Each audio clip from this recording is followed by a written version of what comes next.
our last day or night really now in Delhi. We are flying out at 11:15 p.m. We've actually been at the airport since 3 p.m. because we had to get out of our hotel. Interesting system here. You can't get into this particular part of the airport where we are until 6 hours before your flight, so we've had to spend a couple of hours sitting in what they call the visitors lounge, but now they've let us into the airport proper. We've been trying to use up the last of our rupees, so we've found a couple of little cafes to keep us busy, and now we're just waiting for the chicken gate to open.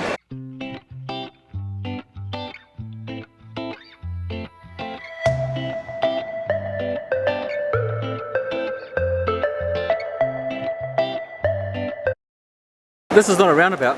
It kind of is. It's kind of cool to walk around. It's a very convenient elephant in the middle of Delhi Airport. Well, we haven't seen many elephants in there. In fact, we've only seen them on 2 occasions, so nice to see these ones. Yeah, it's been more of a camel trip, hasn't it? Yeah, camels, cows.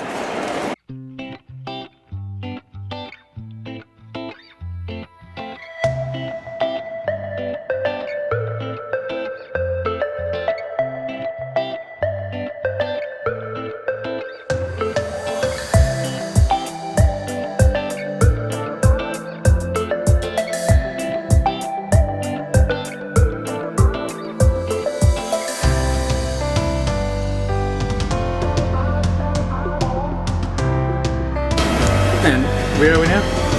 Now we are in Kuala Lumpur. Now, Renee, we have a lovely looking meal in front of us, but there is a story behind it. Well, we're actually in Kuala Lumpur on our way still to Ho Chi Minh City. We were supposed to only be here for 2 hours, but our plane's been delayed, we don't know why, so we've got a 5-hour wait here instead. But Air Asia very kindly gave us a food voucher, so now we're testing out some Malaysian food. We have got barbecue chicken with noodles, barbecue chicken with rice, soup. Don't know what these are, but they look tasty, and some nice lemon tea.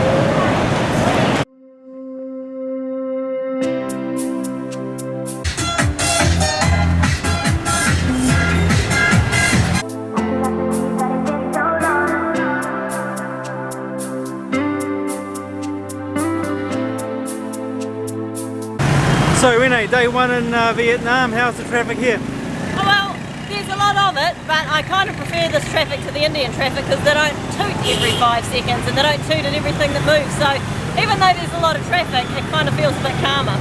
And safer? Yeah, so far. And the street sides? The streets are relatively clean. Got to do a couple of little jobs before we get into our sightseeing here in Ho Chi Minh. First one is to get a SIM card because we are quite reliant on the internet. So we've come into the Viettel shop and hopefully we can sort ourselves out a SIM. So getting a SIM was much easier than expected. Into the Viettel shop, you don't have to fill in any forms, they do everything. You simply sign on a computer and it works as soon as they put the SIM card in. So $10 US, 16 New Zealand dollars, and that's giving us 15 gig. 15 or 20 gig, I can't even remember now, for the next 30 days, so well done Viettel. Somehow Neil's got roped into carrying this bloke's coconut ring. This was quite a common scam here in Vietnam. Some nice chap or girl would come up, throw one of these things over your shoulders and then expect you to pay them if you took a photo or expect you to buy their product. We, however, just politely declined because we hadn't asked to do this and carried on our merry way.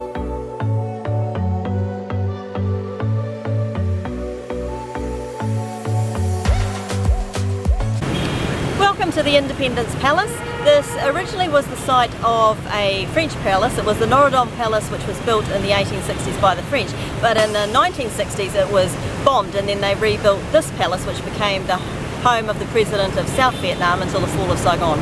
Lots of layers of history here. Lots and lots of layers of history. In fact, far too much for us to comprehend. We did go into a really good exhibition which explains some of it, but we can't remember it all.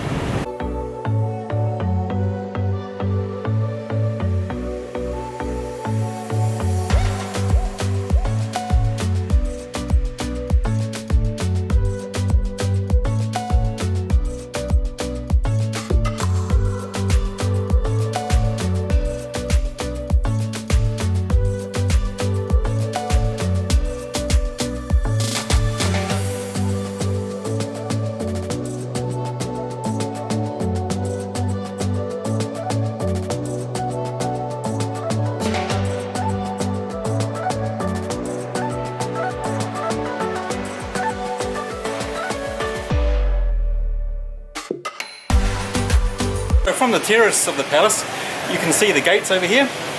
And these are the gates that were then stormed by these tanks over here.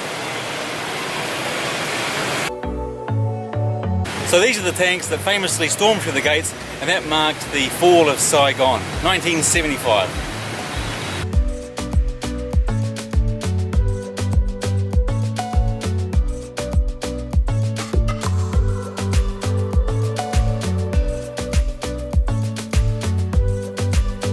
And 500 metres from the palace you can walk around to the War Remnants Museum. So far it seems to be a lot of remnants of the American Army.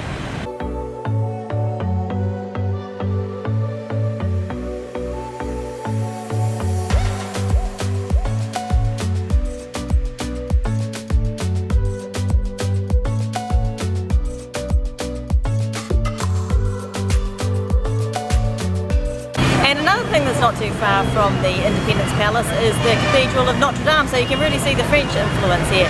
So we've got this beautiful cathedral. Unfortunately we can't go in because they are doing some restoration work to it, but there's also a rather magnificent post office across the road too, which also has that European look.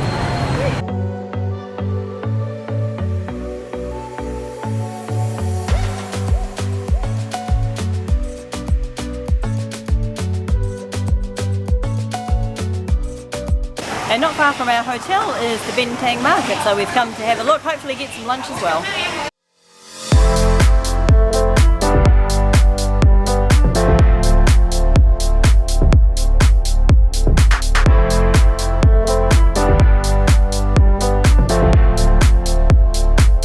And so to lunch.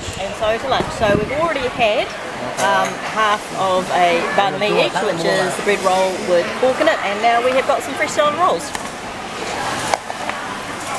And how does this market stack up, Renee? It's pretty good. There's lots and lots of things to buy, but I think if we're going to buy anything we might actually need some more money. And that will come from? The money changer.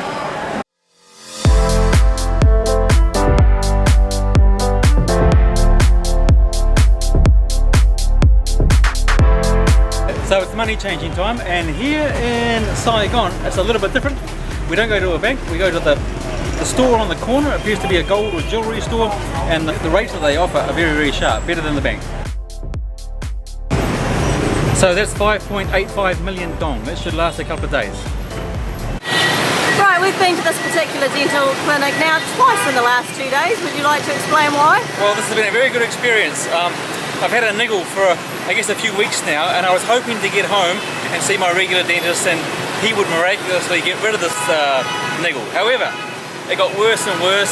And your face swelled up. And my face swelled up. So we thought we'd pop into this dentist here in Ho Chi Minh. And I literally walked off the street, told them what the problem was. Within 5 minutes, a nice man had given me an x-ray, had a look and told me I needed a root canal. That didn't thrill me. So the next step was, he said, oh, we can do that now. So he sat me down, all the appropriate high-tech tools that you would expect. I was there for about an hour, drilled and injections and whatnot, gave me a whole lot of antibiotics. I went away for 2 days, came back today, they plugged it. It's a temporary fix until I get back home. The whole procedure, that's an hour the first time, half an hour today, cost me just under 100 American dollars. And the fact that I could just walk off the street was brilliant. It's like going to the barber.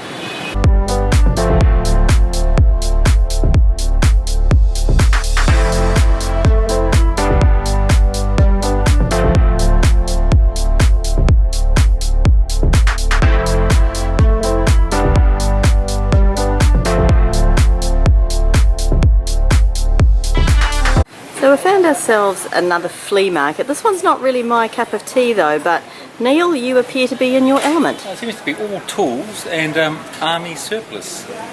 And army surplus for the last 40 years in any sort of war. Whether it's helmets or boots or camouflage, you can get it here. And a big wreck just ran across as well. Anyway, let's go exploring this one. Okay.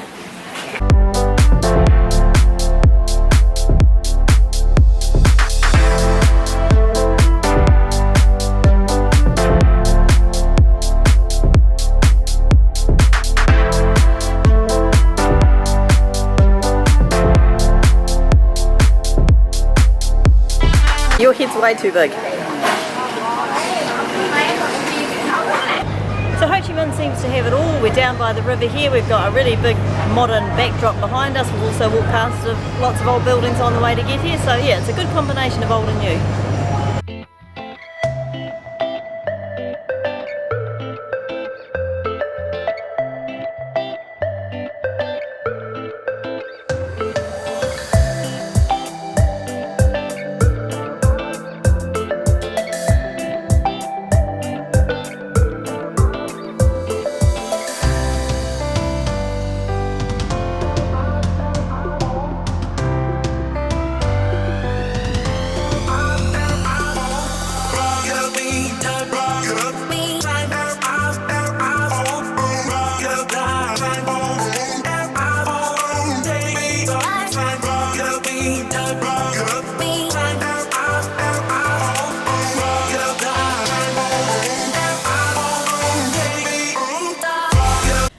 Ho Chi Minh. We are on our way to Hoi An today, and we are really sad to be leaving this hotel. It's been, I think, the nicest place we've stayed in all year as far as paid accommodation goes.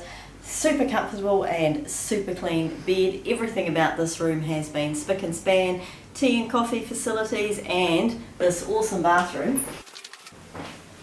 And this shower here, it might not seem a big deal having a shower, but every other bathroom we've had has actually had a wet room. So not only do we get a proper shower, but it actually has jets in it. So we have had an awesome 4 days here. It took us 4 days to learn how to use it.